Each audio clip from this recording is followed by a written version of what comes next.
zaman Nabi Allah Musa dilahirkan adalah zaman pembunuhan anak lelaki. Betul? Anak lelaki Bani Israel. Fir'aun buat declaration, Fir'aun buat pengumuman, mana-mana wanita Bani Israel yang melahirkan anak lelaki, bunuh. Semua anak lelaki Bani Israel kena bunuh. Termasuk yang nak dibunuh ialah Nabi Allah Musa. Tetapi berjaya diselamatkan akibat ibu dia letak dalam kotak. Yang sebenarnya ibu dia sengaja hanyutkan dia ke dia tu terhanyut. Nabi Musa duduk dalam kotak tu sengaja dihanyutkan oleh ibu dia atau terhanyut. Kalau kita tengok banyak kitab tafsir, asalnya setiap kali tentera Fir'aun lakukan spot check, mak Nabi Musa ni akan ikat tali pada kotak tu. Satu tali tu dia akan ikat pada pokok. Contoh, bila mari tentera Fir'aun nak buat spot check, dia letak Nabi Musa dalam kotak, dia lepaskan. Jadi hujung tali yang satu lagi tu dia tambak pada pokok. Jadi bila mari, oh tak ada anak. Jadi bila selesai berlalunya tentera, dia tarik balik. Tapi hari tu nak cepat punya pasal, dia lepas kotak, dia tak ingat ikat. Bukan dia sengaja peranyut, benda tu jadi terhanyut. Kemudian suruh anak perempuan kakak kepada Musa, kakak kepada Nabi Allah Harun yang bernama Maryam. Ikutlah di tepi sungai, tengok kotak ni berakhir di mana. Lah sekali percaturan Allah tu lagi besar. Tempat yang paling ditakuti untuk kotak tu singgah, kotak tu pergi singgah situlah. Harapan kita agak-agak kotak tu kalau sampai depan nursery ke, okey juga kan. Tepi pintu pagar rumah anak yatim ke, berbaloi. Tapi tempat yang paling ditakuti, situlah kotak tu sampai. Seolah-olah, habislah Nabi Musa dah. Kalau kita, habislah Nabi Musa. Tapi Allah letakkan rasa kasih, Allah letakkan rasa sayang pada permaisuri dia. Siapa? Asiyah binti Muzahim. Sebab Fir'aun tak ada anak. Fir'aun tak ada anak. Jadi Asiyah tengok jiwa seorang ibu jatuh kasih, jatuh sayang kepada bayi yang dijumpai tadi. Lalu bawa jumpa Fir'aun. Fir'aun tengok, Fir'aun nak bunuh dah, tapi dipujuk. Maksudnya di sini Fir'aun pun tak boleh nak lawan, cakap bini dia. Sehebat mana pun. Maksudnya walaupun dia kata nak bunuh, kalau dia keras pada bini, macam mana pun hang sayang, aku tetap bunuh. Tapi bini pujuk, okeylah, bolehlah. Maksudnya kuasa perempuan tu, Fir'aun pun tak boleh lawan. Jadi akhirnya jadikan sebagai anak angkat. Allah izinkan dalam percaturan dia, Nabi Musa membesar dalam istana Fir'aun. Bapa angkat dia Fir'aun. Yang satu masa Allah akan takdirkan dia akan lawan dan dakwah bapa angkat dia sendiri. Tapi dia membesar dalam istana Fir'aun, makan makanan Fir'aun, minum minuman Fir'aun, mendapat pelajaran dalam istana Fir'aun. Last kali dia melakukan satu kesilapan. Apa kesilapan yang dia pernah buat? Tertumbuk. Seorang lelaki yang sama bangsa dengan Fir'aun, iaitu Kipti. Kali tertumbuk, apa jadi kat lelaki tu? Mati terus.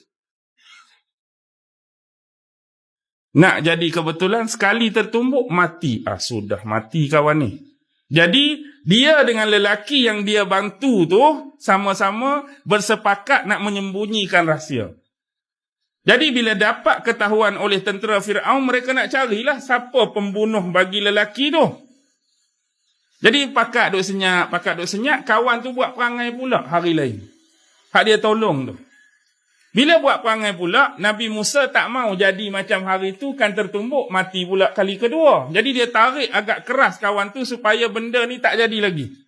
Jadi kawan tu pun terkeluar, kamu ni tarik aku kuat-kuat, kamu nak tumbuk aku juga kan macam kamu tumbuk kawan. Dia jadi terkeluar lah benda tu. Kamu tarik aku kuat-kuat ni nak tumbuk aku macam hang tertumbuk sampai mati kawan tu. Tiba-tiba orang dengar. Rupanya hang yang tumbuk tu. Asalnya nak cakap dua ni je. Last sekali orang pun cari. Bila cari, Nabi Musa melarikan diri sementara ke negeri negeri apa? Madian. Di situ dia bertemu dengan dua orang wanita kan, adik-beradik, Safura dengan adik dia. Dan dikatakan bapa mereka bernama Syuaib. Ni pun khilaf. Ada kata Syuaib tu adalah Nabi Syuaib, ada kata dia adalah kebetulan individu yang lain tapi kebetulan nama dia Syuaib. Kebetulan nama dia Syuaib. Khilaf lah antara ulama. Antara benar-benar Safura itu anak Nabi Syuaib dan satu lagi Syuaib seorang individu lain yang bukan berpangkat Nabi. Kebetulan nama dia Syuaib. Dan Syuaib betul-betul Nabi pun memang duduk di negeri Madian. Syuaib Nabi betul pun duduk di negeri Madian. Kalau kawan tu bukan Nabi Syuaib pun ini adalah negeri Madian. Jadi bila keadaan demikian berlaku, Nabi Musa balik bertemu dengan Fir'aun. Bertemu dengan Fir'aun. Izhaba ila Fir'aun innahu tagha faqula lahu qawlan layyinan la'allahu yatadhakkaru aw yakhsha. Sebab tu dakwah ni tuan-tuan. Walaupun Fir'aun tu orang yang membangkang, orang yang sombong, orang yang takabur, tapi Allah masih lagi nak apa? Nakkan kebaikan atas dia dengan menghantar utusan dia. Kok nak berubah.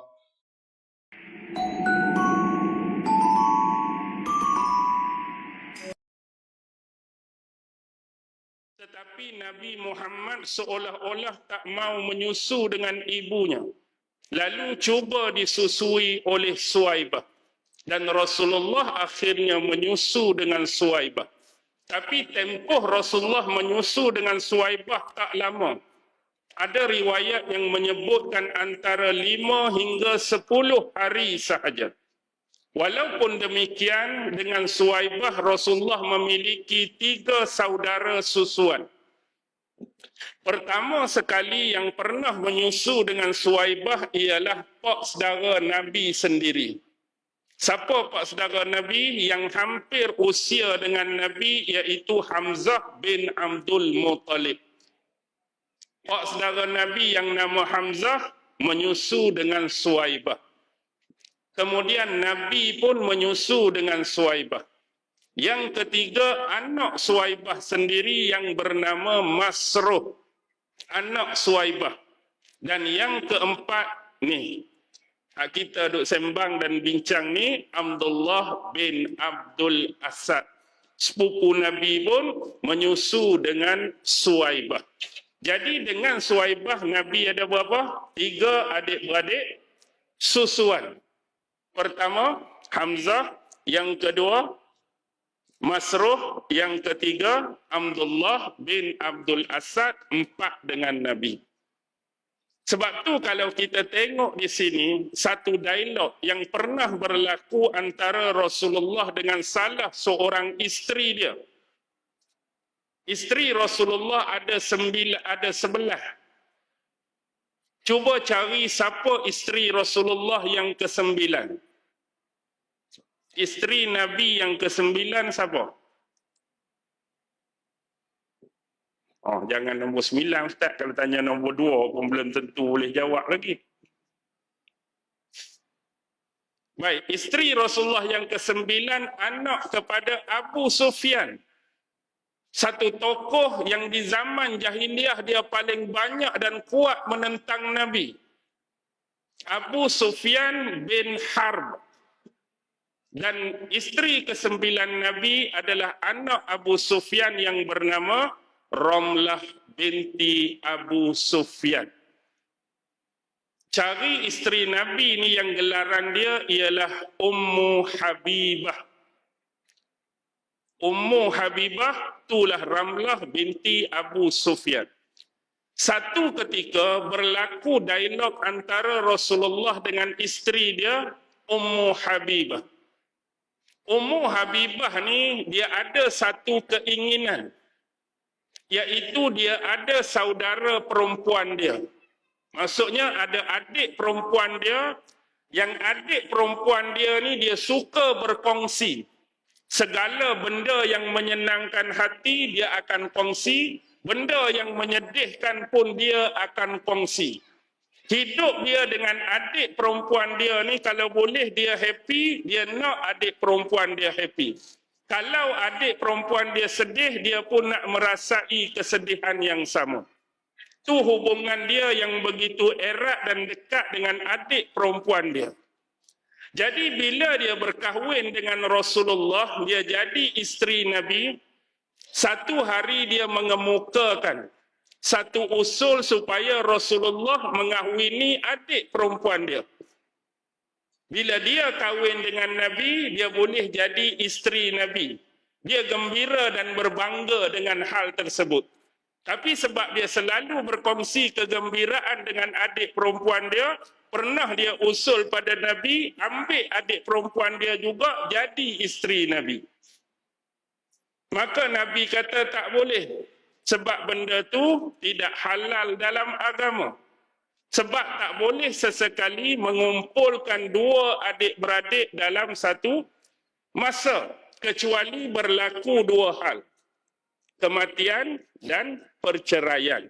Contohnya, sekarang Romlah meninggal. Baru Nabi boleh kahwin dengan adik perempuan dia. Atau Rasulullah menceraikan Romlah, baru Nabi boleh kahwin dengan adik perempuan dia. Bila hal itu selesai, maka dia menimbulkan persoalan lain. Aku selalu mendengar kamu menyebut-nyebut tentang durrah. Apakah kamu menyenangi dan menyukai durrah? Kalau kamu nak, aku akan meminang dia bagi pihak kamu.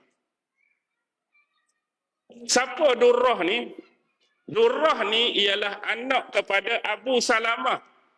Dengan kata lain, dia adalah anak sepupu Nabi. Sebab Abu Salamah tadi adalah sepupu Nabi.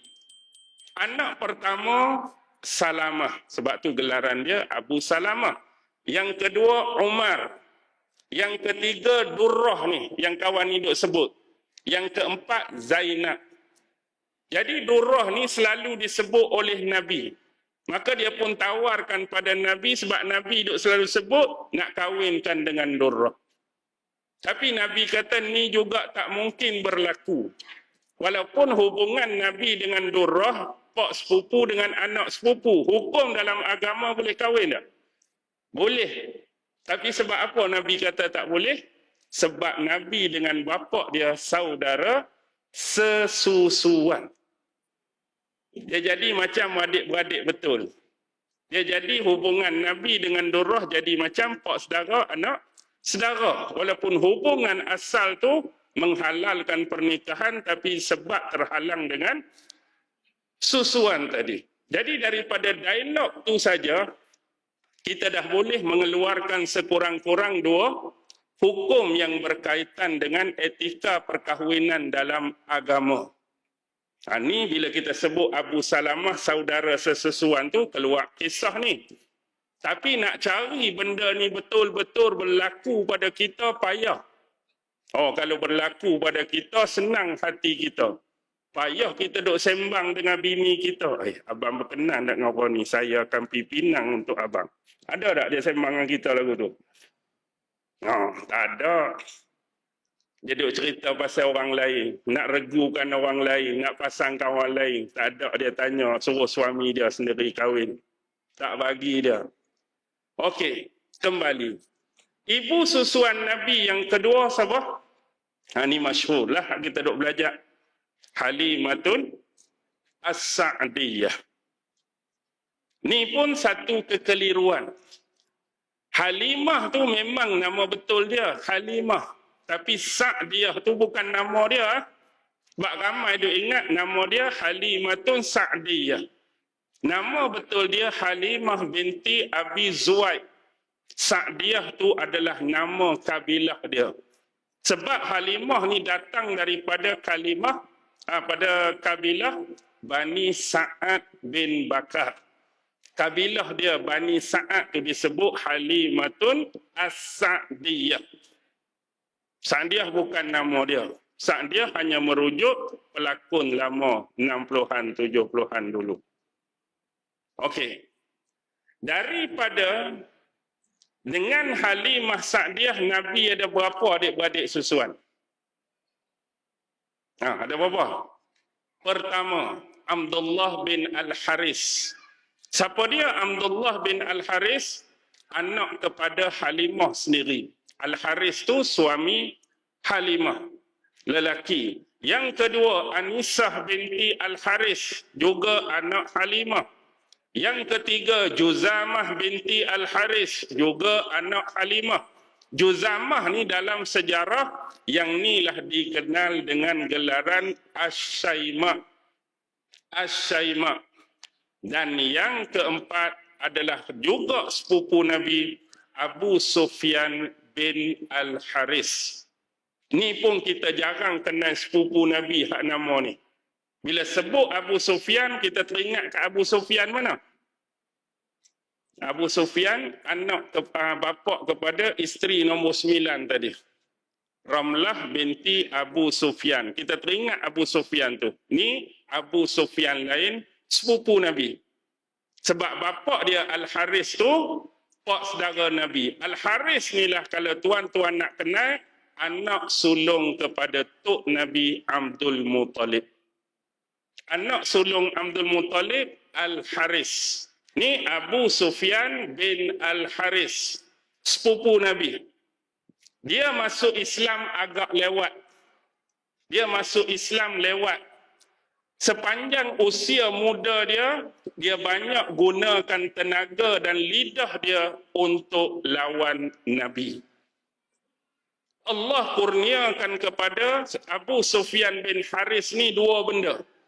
Pertama, lidah dia. Yang kedua, kekuatan dia. Pada lidah dia, sebab itulah dia terkenal dengan mengubah syair-syair yang hebat. Tetapi dengan kepetahan dan kefasihan dia bersyair, dia tak guna untuk puji Nabi. Dia tak guna untuk syairkan sesuatu yang indah pasal Nabi. Sebab dia lawan Nabi, dia ubah syair, dia gubal syair untuk caci maki Nabi. Mengucapkan kata-kata yang keji, merendah-rendahkan aib dan peribadi Nabi melalui lidah. Manakala kekuatan yang dia ada, dia gunakan sepenuhnya untuk menentang Nabi dalam setiap siri peperangan. Kumpulan musyrikin Mekah hak lawan Nabi dengan sahabat yang berpusat di Madinah. Waktu perang Badar, dia duduk belah musyrikin Mekah. Perang Uhud, belah musyrikin Mekah. Perang Ahzab, belah musyrikin Mekah. Hamra'ul Asad, belah musyrikin Mekah. Banyak siri-siri peperangan dia duduk belah musyrikin Mekah. Dan satu benda berlaku ketika perang Badar. Dialah satu-satunya manusia yang Allah beri terangkat hijab pada pandangan dan mata dia. Dalam ramai-ramai duduk di medan perang Badar tu, dialah satu-satunya manusia yang Allah singkap dan buka hijab. Yang nampak pasukan malaikat yang turun daripada langit, inilah dia. Sepupu Nabi yang bernama Abu Sufyan bin Al-Haris. Walaupun dia nampak pasukan malaikat yang berjubah putih, yang berkuda hebat, yang berlari kencang berselewaran di antara langit dan bumi. Wajah-wajah mereka cemerlang dan dahi mereka yang lebar. Tetapi hal dan pemandangan tersebut tidak pernah terbuka pintu hidayah untuk dia. Bukan kata lepas perang Badar, perang Uhud, selepas peristiwa tu, aku duk belah Islam dah. Sebab aku tengok dah sendiri pasukan malaikat turun dari langit dah. Uhud pun masih duk belah musyrikin Mekah. Boleh dikatakan hampir 20 tahun dia duk lawan Nabi. 20 tahun tuan-tuan, 13 tahun Nabi berdakwah di Mekah. Akhirnya pada 8 Hijrah ketika nak berlaku pembukaan kota Mekah. 13 tambah 7. Berapa? 13 tambah 7. 20 tahun. duk lawan Nabi ni. Tapi akhirnya pada 8 Hijrah, waktu tu Nabi mengumpulkan ratusan ribu sahabat daripada Mekah nak menuju ke bumi Madinah. Dan peristiwa ni peristiwa besar, pembukaan kota Mekah, Fathu Mekah. Dan orang-orang di Mekah tak tahu yang Nabi ni dari Madinah akan menuju ke Mekah. Dan dalam ketidaktahuan tersebut, ada 3 individu. Pertamanya, ni Abu Sufyan bin Al-Haris. Dia bawa anak kecilnya yang bernama Ja'far. Pergi sekali dengan sepupu dia, Abdullah bin Abi Umayyah. 3 orang. Nak pergi ke Madinah, nak jumpa Nabi, nak menyatakan penyesalan dan taubat, nak masuk Islam di tangan Nabi. Niat dia mulia. Jadi Nabi dari Madinah nak pergi ke Mekah. Dia dari Mekah nak menuju ke Madinah. Akhirnya mereka bertembung di mana? Di satu tempat yang pernah dimakamkan ibu Nabi Aminah. Di mana makam Aminah? Di Abwa. Takdir Allah, sebelum sampai di Mekah, pasukan Nabi singgah di bumi Abwa. Dia pula lalu kawasan tu, nampak kawanan yang besar. Tengok semua sahabat-sahabat Nabi. Baru dia tahu pasukan Nabi nak menuju ke Mekah. Dengan kata lain, jimat masa lah. Tak payah berjalan jauh sampai Madinah. Halang-halang jumpa di sini, dia memberitakan pada salah seorang sahabat Nabi, minta bagi tahu pada Nabi, sepupu Nabi, aku ni Abu Sufyan bin Al-Haris, nak menyatakan penyesalan, nak menyatakan taubat, nak jumpa Nabi, nak masuk Islam di tangan Nabi. Bagi kita, kita akan anggap berita ni mungkin mengembirakan Nabi. Oh, hampir 20 tahun duk lawan aku, duk caci aku, duk kata macam-macam, duk tuduh, tiba-tiba kawan ini nak masuk Islam. Tetapi hati dan jiwa seorang Nabi yang bernama Muhammad, Nabi tak mau pun bertemu dengan dia. Nabi tak mau pun berjumpa dengan dia. Nabi tak mau tengok dia. Nabi ingat lagi apa yang beliau dah lakukan hampir 20 tahun terhadap Nabi. Kita dah ingat, Nabi akan maafkan dia. Nabi gembira, wah nak masuk Islam dah, menyesal dah bertaubat. Nabi tak mau. Bila Nabi tak mau, maka dia membuat keputusan yang cukup besar. Dia bernazar nak buat apa? Dia bernazar dia akan mengasingkan diri di tengah padang pasir tu dengan anak dia hak kecil nama Ja'far tadi, tanpa makan dan minum sampai nyawa dia habis. Dah halang-halang dia nak pergi jumpa Nabi, nak minta maaf kat Nabi, nak masuk Islam, Nabi tak mau jumpa dia. Dia buat satu keputusan yang cukup besar. Nabi tak mau jumpa, aku tak mau makan, tak mau minum sampai meninggal. Bila isteri Rasulullah, waktu tu yang Rasulullah bawa, siapa? Ummu Salamah. Ummu Salamah ni asalnya isteri siapa? Isteri sepupu Nabi hak kita duk bincang yang first ni, Abu Salamah. Abu Salamah lama dah meninggal tahun 4 Hijrah. Selepas perang Uhud. Bila dia jadi janda, kemudian dia dikahwini oleh Rasulullah. Ni dah berapa hijrah? Buka kota Mekah? 8 hijrah. Jadi isteri Rasulullah ni pi jumpa Nabi, kesian. Dia kata, adakah kamu tidak kasihan kepada anak pakcik kamu? Kamu tak kesian ke dengan anak makcik kamu menderita kerana kamu, wahai Rasulullah? Apa yang kita boleh faham daripada ucapan Ummu Salamah? Pertama dia sebut, kamu tak kasihan ke wahai Rasulullah dekat anak pakcik kamu. Itu merujuk pada siapa? Anak pak saudara Nabi. Abu Sufyan tu lah. Kan Nabi tak mau jumpa dengan dia. Abu Sufyan bin Al-Haris. Yang kedua dia kata, kamu tak kesian ke dengan anak makcik kamu? Siapa dia anak makcik Nabi? Dia pergi tadi berapa orang? 3 orang. Abu Sufyan dengan anak kecil dia Ja'far. Satu lagi sepupu kepada Abu Sufyan. Siapa? Abdullah bin Abu Umayyah. Bila sepupu Abu Sufyan, sepupu Nabi jugalah. Dan Nabi itu sepupu Abu Sufyan. Abdullah bin Abi Umayyah ni sepupu Nabi belah mak saudara Nabi yang nama Atiqah. Tadi yang nombor 3, Sofiyah Ummul Hakim Al-Bayda Atiqah binti Abdul Muttalib. Inilah ibu kepada Abdullah bin Abi Umayyah. Tu anak mak saudara Nabi. Dan dia juga adalah abang kepada Ummu Salamah tu. Ummu Salamah isteri Nabi, ni abang dia ni, Abdullah bin Abi Umayyah. Sebab Ummu Salamah nama betul dia Hindun binti Abi Umayyah. Kahwin dengan Abu Salamah, dia dapat gelaran Ummu Salamah. Ni abang dia. Abang Ummu Salamah isteri Nabi. Cuma dia lain ibu.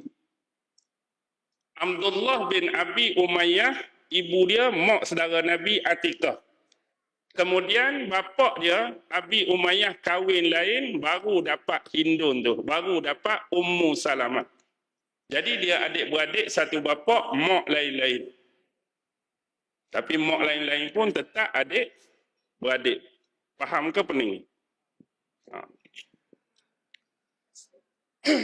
Okey. Jadi walaupun isteri tu pergi pujuk dah, tak kesian ke anak pakcik, tak kesian ke anak makcik. Anak makcik tu menjurus abang dia. Bila abang dia, automatik abang ipar Nabi juga. Tak kesian ke? Tak. Kalaulah kita cerita tadi Abu Sufyan buat macam-macam dekat Nabi. Okeylah, Nabi tak mau jumpa dia. Nabi tak mau tengok muka dia. Tapi Abdullah bin Abi Umayyah, apa dosa dia pada Nabi? Kalau tuan-tuan baca surah Al-Isra ayat 90, 91, 92, 93, kenallah siapa Abdullah bin Abi Umayyah. 4 surah ni turun pasal dia. Dia antara orang yang kuat lawan Nabi. Dan apa yang Allah rakamkan balik tu ialah permintaan beliau terhadap Nabi. Kalau Nabi mampu buat apa yang beliau minta, maka beliau akan beriman. Ayat 90 surah Al-Isra. Beliau akan beriman sekiranya Nabi mampu mengeluarkan air daripada bumi Mekah yang gersang. Sehingga air ini dapat dinikmati oleh seluruh penduduk Mekah. Agak-agak Nabi mampu tak? Nabi mampu tak? Nak suruh memancupkan air kepada seluruh penduduk Mekah. Dia minta tu bukan dia nak beriman. Tapi dia minta sesuatu yang mustahil untuk Nabi buat. Dalam bahasa yang mudah sebenarnya dia menolak.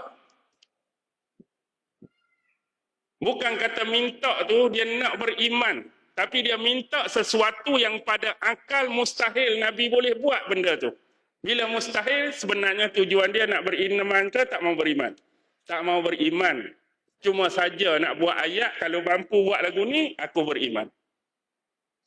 Ayat 91, dia minta apa dekat Nabi? Kalaulah Nabi ni mempunyai 2 kebun. 1 kebun kurma, 1 kebun anggur. Kurma dan anggur begitu sinonim dalam banyak ayat bila Allah berbicara mengenai buah-buahan di Mekah. Ini pun Allah sebut kurma dan anggur. Dalam surah Al-Kahfi, kisah dua pemilik kebun. Anggur dengan kurma. Pasal apa? Kerana kurma dengan anggur begitu dekat dengan orang-orang Arab di Mekah. Satu makanan asasi bagi orang miskin, Yang kedua adalah makanan asas bagi orang kaya. Bagi orang miskin, kurma ke anggur? Kurma. Bagi orang kaya zaman tu, anggur.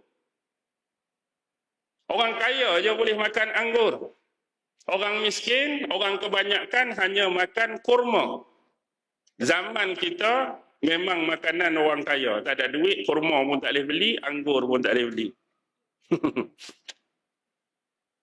Sebab dua-dua ni special. Dua-dua buah ni boleh dimakan ketika basah dan boleh dimakan setelah hasil pengeringan. Contoh hari ini. Kalau kita panjat pokok kurma, ambil kurma hak basah tu, terus dari pokok, boleh makan tak? Boleh. Masuk kebun anggur, petik terus, makan. Boleh? Boleh. Dan dua-dua ni kalau melalui proses pengeringan. Anggur kita jemuk, kita kering, lepas tu bubuh dalam kotak, ekspor sana, ekspor sini, hak kita duk makan tu, bukan hak betul-betul dari pokok dah tu. Hak lama dah diproses, dikeringkan. Anggur dalam bentuk apa? Kita panggil zabib ke apa panggil apa tu? Yang hak kering tu. Kismis apa tu? Dua-dua boleh dimakan. Baik, biarlah hal tu. Dan di celah-celah kebun anggur dan kurma tu dialiri oleh sungai-sungai. Agak-agak Nabi mampu tak? Nabi mampu tak? Nak sedia? Nabi mampu tak nak sedia agak-agak? Nak suruh tengah-tengah tu ada sungai. Bukan kata sungai, nak cari sumber air pun payah ni, tiba-tiba nak suruh ada sungai kot celah kebun kurma, kot celah kebun anggur. Ayat 92, yang ketiga, lagi parah, lagi sadis. Minta dijatuhkan langit daripada atas tu jatuh ke bumi biar pecah berkeping-keping. Dia ingat langit tu jenis material yang kalau jatuh ke bumi jadi pecah berkecai. Jatuhkan langit biar pecah berkeping-keping. Dan sambungan dia hak ni tak boleh belah. Supaya Allah turun depan kami dan di belakang Allah tu ada malaikat. Kami boleh bertemu langsung, boleh berjumpa langsung dengan Allah. Dia nak suruh Allah turun depan dia. Lepas tu belakang Allah tu ada barisan malaikat. Datangkan, hadirkan pada dia. Melampau tak? Melampau. Ayat 93 permintaan yang keempat. Suruh Nabi ni ada rumah yang dibuat daripada emas. Kemudian Nabi naik ke langit, turun daripada langit dengan membawa wahyu. Bawa wahyu, turun daripada langit. Semua permintaan ni memang yang mustahil. Tujuan dia apa? Memang dah tak mau beriman. Ni hak dia minta dengan Nabi siapa? Abdullah bin Abi Umayyah. Padan ke tak padan dengan permintaan dan penentangan dia ni kalau Nabi tak mau jumpa dia. Kita duk ingat ke Abu Sufyan je awak perangai. Rupanya kawan tu dua-dua lebih kurang. Jadi bila hampa ni, marilah menantu dan sepupu Nabi. Siapa sepupu Nabi yang jadi menantu Nabi? Suami Fatimah. Siapa? Saidina Ali. Saidina Ali pi dekat dengan Abu Sufyan. Dia kata, kalau kamu nak dengar nasihat aku, buat seperti apa yang aku minta kamu buat. Kamu pi masuk dalam celah-celah kawanan sahabat Nabi, kemudian kamu jalan, biar betul-betul duduk depan Nabi. Bila kamu duduk depan Nabi, ceritalah penyesalan kamu, taubat kamu, niat kamu nak masuk Islam pada Nabi. Dalam kamu duk cerita tu, kamu baca apa yang aku suruh baca ni. Rupa-rupanya dia suruh kawan ni baca apa depan Nabi? Dia suruh Abu Sufyan ni baca ayat 91 surah Yusuf. Sambil-sambil duduk depan Nabi, cerita kat Nabi, baca ayat 91 surah Yusuf. Ayat 91 surah Yusuf kisah apa? Kisah adik-beradik Nabi Yusuf yang datang jumpa Nabi Yusuf di atas singgasana yang menyatakan penyesalan mereka. Aduk buat macam-macam sebelum ni kat Nabi Yusuf. Datang minta maaf. Dia pun buat sebagaimana yang Ali suruh.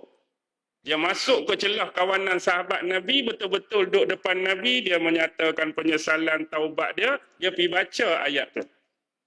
Bila Nabi dengar dia baca ayat tu, Nabi pun macam cari orang.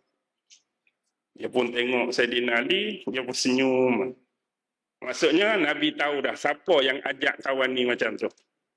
Siapa yang suruh baca ayat tu, tak ada orang lain. Mesti Ali ni. Ali sebalah balik senyum je.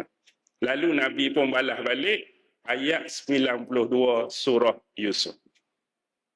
92 surah Yusuf, perkataan siapa? Perkataan Nabi Yusuf. Pada hari ini tidak ada lagi cercaan dan kejian terhadap kamu. Moga-moga Allah mengampuni dosa kamu. Sesungguhnya Allah Maha Pengampun lagi Maha Penyayang. Maksudnya daripada ayat 92 yang Nabi baca, Nabi memaafkan mereka.